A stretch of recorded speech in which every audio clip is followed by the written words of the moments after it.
रावलपिंडी से खबर शामिल करते हैं हमारे division bureau chief Mumtaz Hussain. यौम तजदीद एहद वफा 78वां यौम आज़ादी के मौके पर Punjab food authority regional directorate में रंगारंग तकरीबात का इनेकाद। Punjab food authority north division के तमाम दफातर को बरकी कुमकुमों से सजा दिया और सब्ज़ लाली झंडियों से सजा दिया गया। सब्ज़ लाली परचम लहरा दिया गया। मुल्क की सलामती और तरक्की के लिए खुसूसी दुआएं। यौम आज़ादी के मौके पर Punjab food authority regional directorate Rawalpindi में रंगारंग तकरीब का इनेकाद किया गया। फूड अथॉरिटी की इमारत को बरकी कुमकुमों से सजाया गया।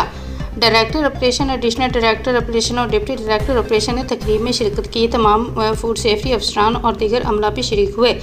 मुनक्किदा तकरीब के दौरान रीजनल ऑफिस रावलपिंडी में सब्ज़ लाली परचम लहराया गया और वतन अजीज़ की तरक्की और खुशहाली के लिए खुसूसी दुआएं की गई। इस मौके पर डायरेक्टोरेट ऑपरेशन नॉर्थ हफगीने खान का कहना था कि वतन अजीज़ की सालगिरह के मौके पर पंजाब फूड अथॉरिटी के अमले की तरफ से केक काटा गया और कौमी शख्सियती का इज़हार किया गया। मुल्क की तरक्की और खुशहाली के लिए बहैसियत अदारा पंजाब फूड अथॉरिटी का कलीदी किरदार है। आज हम अहद करते हैं कि मुल्क की तरक्की और खुशहाली के लिए खुलूस नीयत से मिलकर काम करें।